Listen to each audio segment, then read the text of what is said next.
bismillahi rahmaani rahim mbokk yi ñu ngi sant yàlla mi nga xam ne may na ñi commencé jotaay bi ci suba ba egsi tey ci 14h15 muy ay faaliyaat yoo xam ne dañ koy def ci période bii nga xam ne ñi ngi jublu ci guddi gi nga xam ne ci la yonent bi alayhi salaatu wassalaam ñëwee li ñu war a wax yépp panélistes yi nga xam ne ñoo fi jaar wax nañ ko di gërëm commission bi nga xam ne ñoo amee affaire conférence ci biir Ansar Dine également di gërëm Cheikh Mouhamina mi nga xam ne moo amee Ansar Dine comme ni mu ko waxee di gërëm kilifaay dëkk bi commencé ci xalif bi ba ci ki gën a tuuti sax mënuñ ko wax waaye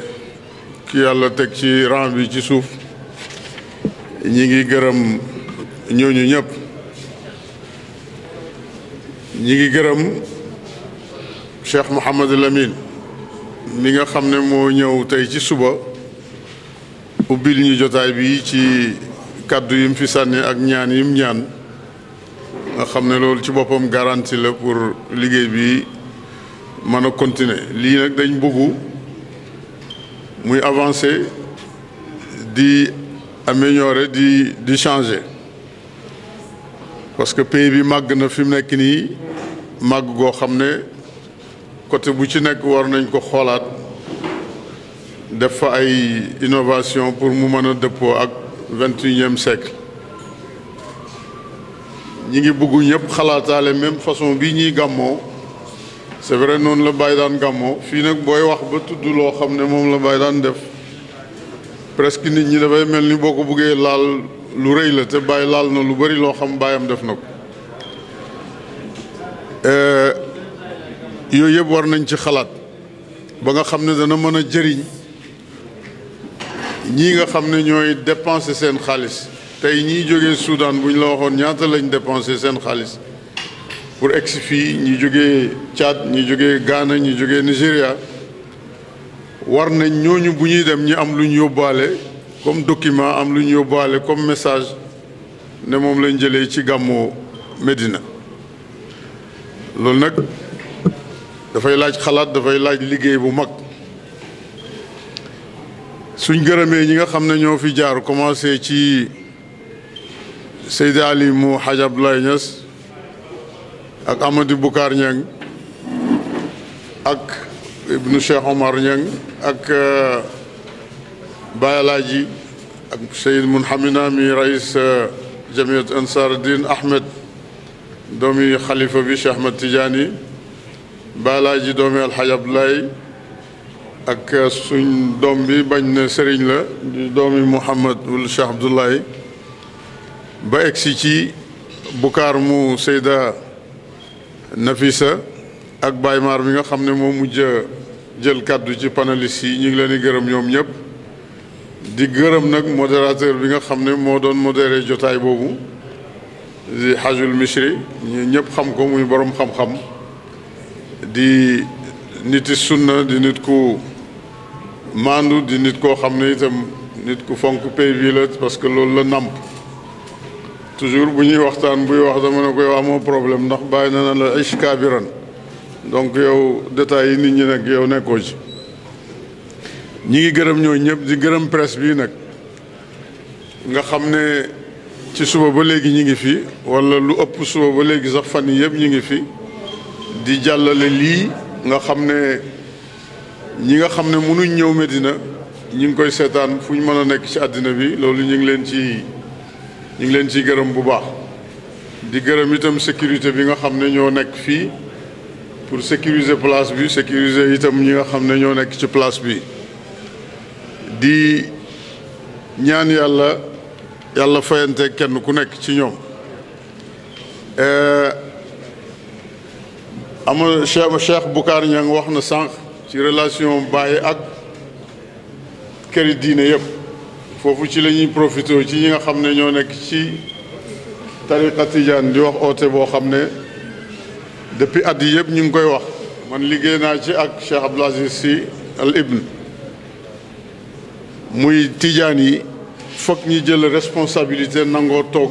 waxtaan boole famille tijaan yi te loolu mën na nekk parce que kenn ku nekk ci ñoom cër bi nga amee ci tariqa tijaan kenn mënta bëri wax ba wàññi cëri keneen ki mënul nekk ku nekk li la yàlla may na la ko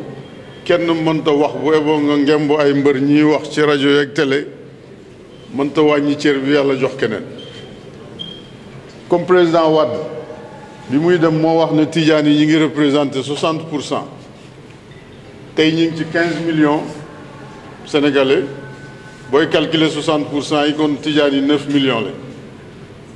ñooñu buñ dajaloo woon waxtaan coordonné seen bopp te du wàññi cëri kenn bu eboo kenn ku nekk ni nga tudd ko waaye nañ am munasaqiya tijaaniya boo xam ne dana mën a dajale ñëpp ñi mën di jëlandoor décision di waxandoor réew mi luñ ci bugg dafay am ci réew mi te loolu yaakaar na mën na am comme ni nga xamee ne Baye daan na jóg di seeti sëriñ si yëpp comme ni ko Boucar waxee léegi loolu moom la famille bi gëm amul kër gu ñuy xas amul kër gu ñuy bodd amul kër gu ñuy wax loo xam ne lu la naqadi la waaye bugg nañ la Seydina Ali waxoon ba fitna amee ci jamono ñi laaj ko nu ñuy def ba fitna bi jeex daf ne ñi xamul dara nañ tëj seen gémmiñ ñi noppi ñi xam dara wax liñ xam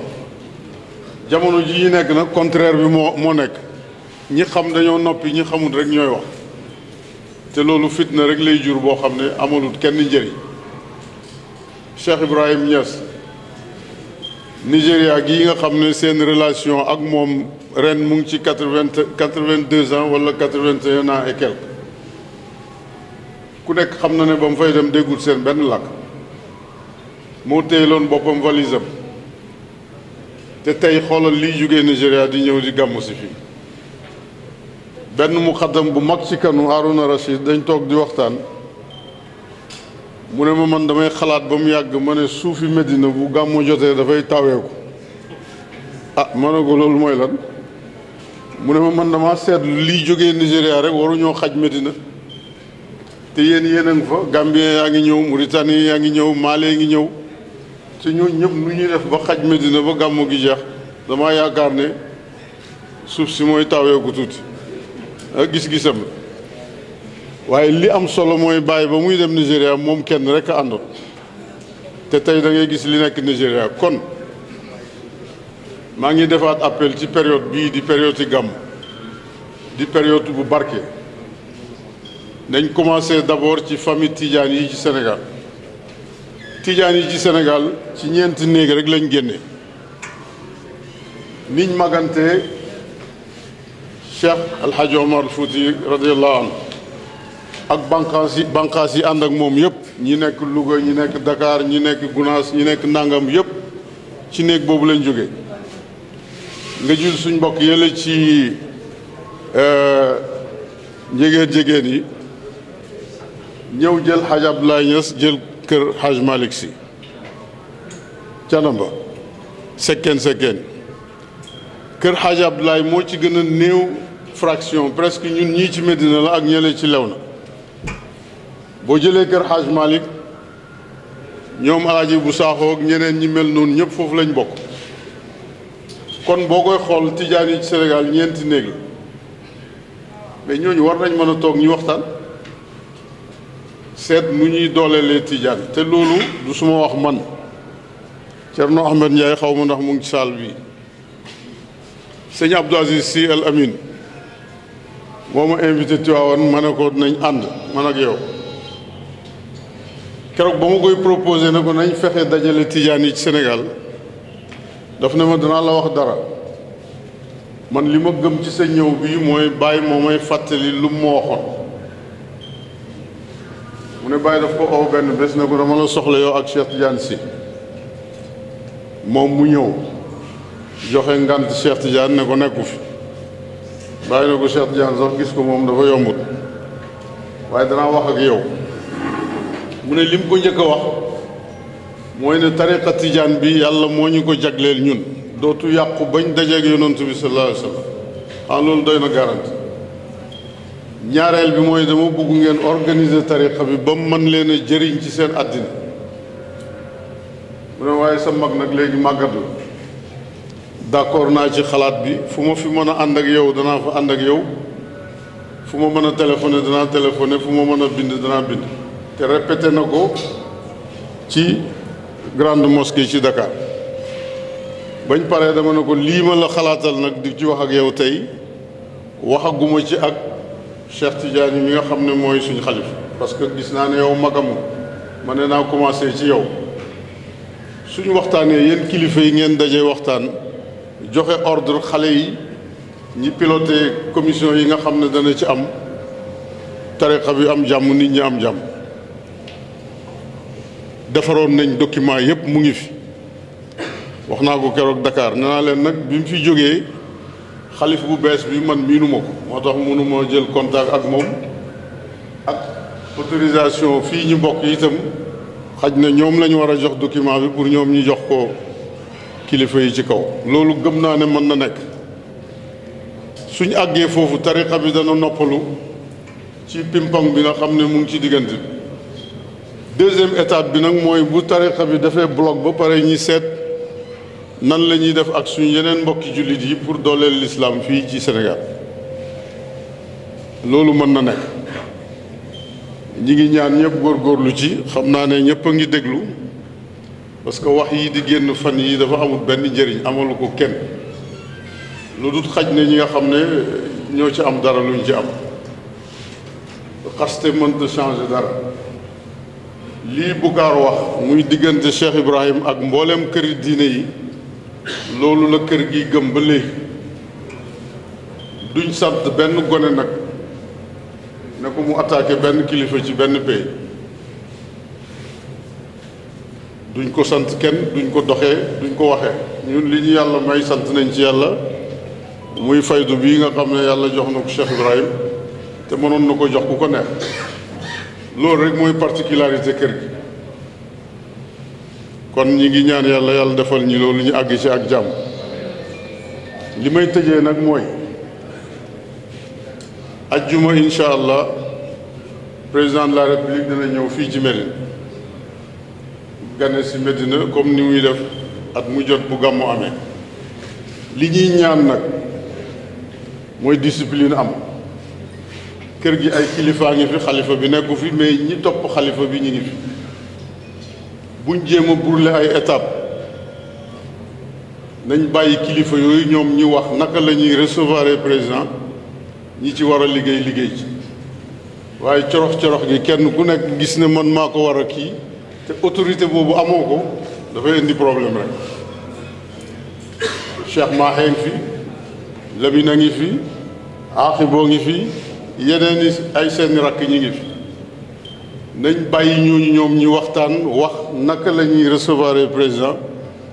moo gën duel di am xëccoo di am coow di am dafay tax ñu yab ñu rek te 15 minutes 20 minutes yi nga xam ne président dana ko fi def bala fee ñëwati ñëw boobu déwén la warta tax ñi def ci loo xam ne danañ yóbbu kër gi mérité wut loolu ñu ngi koy ñaan suñuy doom ñu ngi koy ñaan suñuy jarbaat ñu ngi koy ñaan suñuy sët parce que ñoo nekk ci terrain nañ déglu sëñ Maaxe ak sëñ Lamine nu ñu wax ne nii lañ bëgg ñu organiser ko pour recevoir président mu ñëw ak jàmm nañ defee noonu ñun ñëpp sinon mën na indi loo xam ne jarul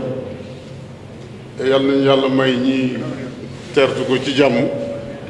mu ñëw ak jàmm kilifa yi waxtaan ak moom ñi gunge ko mu dellu ak jàmm lii daal mooy li nga xam ne bëggoon nañ ko tëjee comme message di gërëm ñëpp di ñaanal commission bi nga xam ne ñoo amee lii yàlla may leen tawfiq te ñu gën a réfléchir pour ëllëg parce que au fur et à mesure ñuy avancer yeneen xalaat dana génn yoo xam ne danañ yóbbu fi nga xam ne moom fa lañ bëgg a àgg ci niveau bi nga xam ne ci communication foofu la ñu war a àgg. ñi ngi seet salle bi ku fi mag mu ñaan waaw kon ñi jàng fatiha benn yoon ñun ñëpp waaw ñu Cherif a ngi fii sëti Cheikh Ahmed Tidiane mu nga kooku moom loolu ñi jox ko mu ñaan Seydi Cherif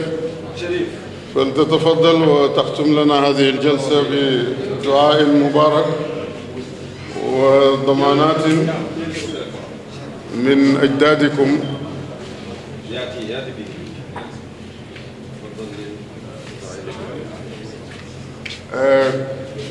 kon kii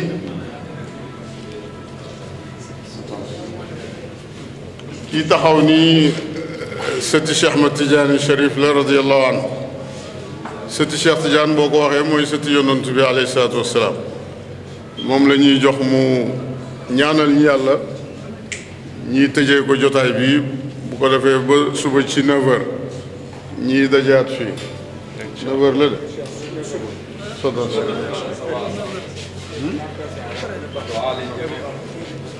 أعوذ بالله أهنيكم بهذا اليوم المبارك وأهنئ الجميع إن شاء الله مشايختنا وعلمائنا وآبائنا وأصدقائنا جزاهم الله الخير بارك الله فيكم وحفظكم الله ورعاكم ونتمنى لكم الدعاء الصالح إن شاء الله والختام المبارك والنية الصافية الطيبة. I'm sorry, I don't speak no French. I only speak English, so I cannot translate in French. So, thank you very much. Bismillah. بسم الله الرحمن الرحيم الحمد لله رب العالمين الرحمن الرحيم مالك يوم الدين إياك نعبد وإياك نستعين اهدنا الصراط المستقيم صراط الذين أنعمت عليهم غير المغضوب عليهم ولا الضالين اللهم صل على سيدنا محمد الفاتح لما أغلق والخاتم لما سبق ناصر الحق بالحق والهادي إلى صراطك المستقيم وعلى آله حق قدره ومقداره العظيم سبحان ربك رب العزة عما يصفون وسلام على المرسلين والحمد لله رب العالمين.